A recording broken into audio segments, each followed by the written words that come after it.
I want to talk about how important a fast start is for the New York Football Giants.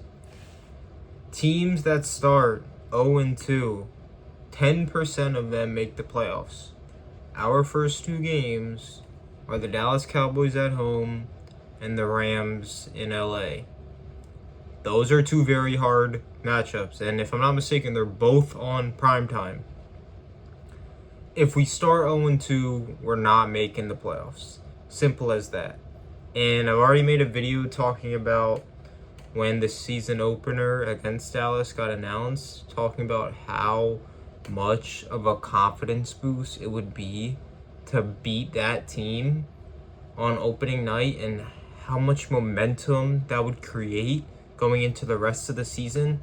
So you start with the Cowboys, and then you go to the Rams, back-to-back primetime games. So immediately the NFL is saying, we believe you're a good team, but can you hang with the top? And Cowboys might not be the top, but they're a great team. They're still a great team. So you get those two games, then you get the Titans, then you get the Cardinals, then you get the Commanders, and then you get the Saints, who are probably going to be decent, at least. They're not going to be trash.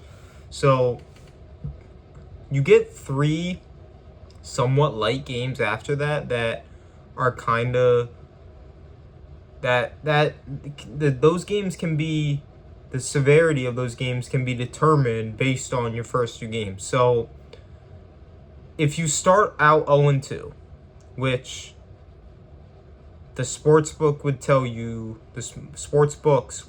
you're probably going to start out 0-2. An NFL fan that doesn't have much bias and isn't a Giants fan would probably tell you start out 0-2. If you start out 0-2, the rest of those games, the next three and probably the Saints game, become must-wins to keep the season alive. If you go 0-2 and then you go 3 and then you come out of that 6-game stretch 3-3, you then have the Texans and the Eagles both away. If you lose both of those, season's probably over. So just looking at this, it might be an overreaction, but those first two games essentially decide your season. And let's be real, you're not beating the Rams. They're a super team. So I could just talk about the Cowboys this entire video because in my eyes, the Cowboys game determines the whole season. Am I crazy for saying that?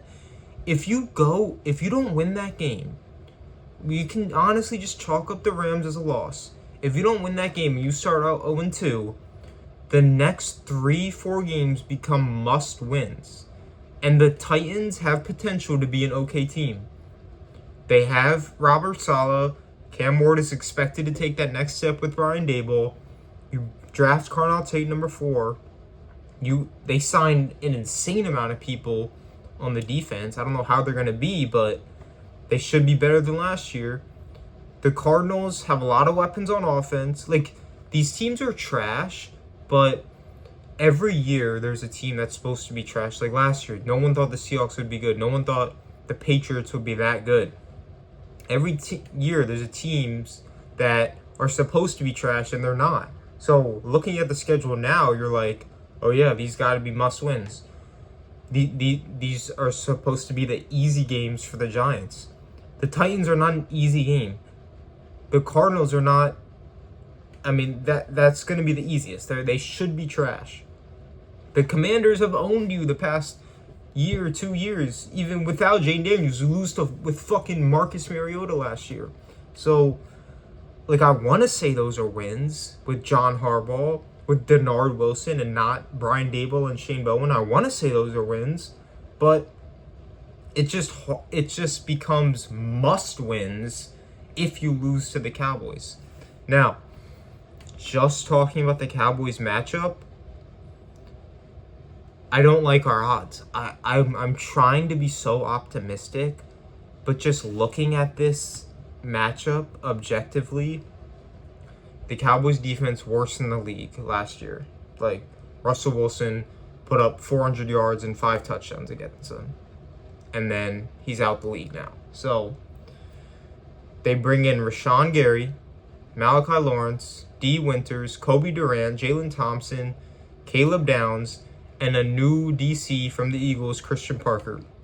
They also get Overshawn back. So, those are some, like, really good pickups. And that's not even mentioning Kenny Clark and Quinnen Williams, who played the second half of the year and looked really fucking good. They looked really fucking good. And it really takes a lot of me out of a Giants fan to admit that the Cowboys, they look scary.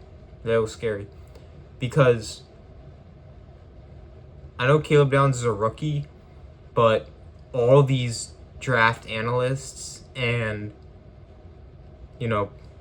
college scouts and people that were giving their take on like mock drafts and stuff, they were all saying that Caleb Downs, and I think Nick Saban said this, Caleb Downs, when he gets drafted on your team, he immediately becomes the identity of that defense. He is such a special player that he can transform a defense. And I feel like that's kind of going under the radar.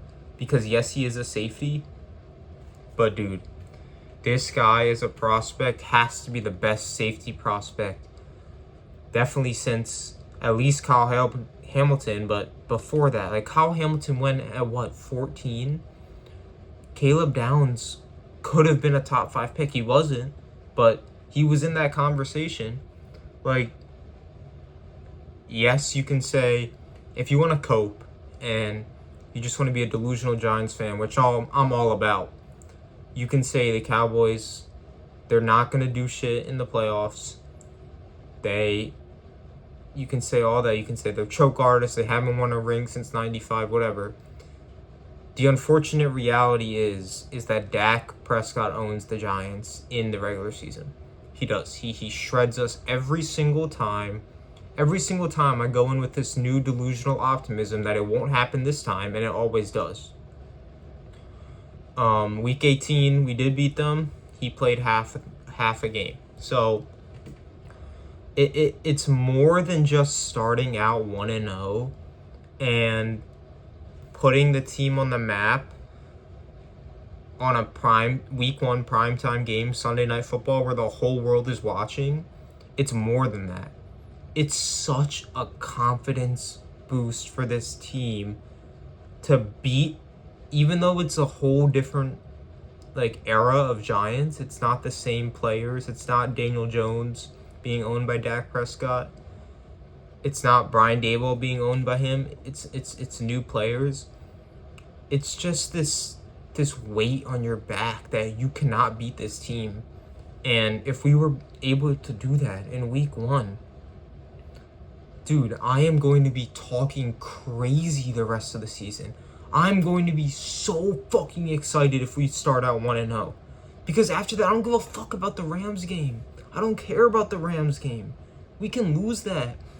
If we start out 1-0, we could legitimately be 5-1 after week 6. I would be so confident in that. And then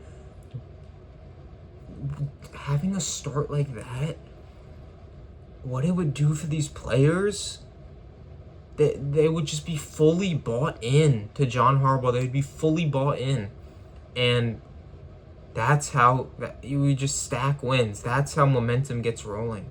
It all starts from week 1. And it's honestly so good that this roster just had a full reset, because at least since 2023 of what happened on that week 1 Sunday Night Football game, because I don't want that in anyone's mind. Maybe it'll be in Andrew Thomas's mind and Darius Slayton, but I'm so glad that a lot of these players are not there to remember that. I don't want them thinking about that at all, because that was the worst game of my life as a Giants fan. So I'm super hyped for that.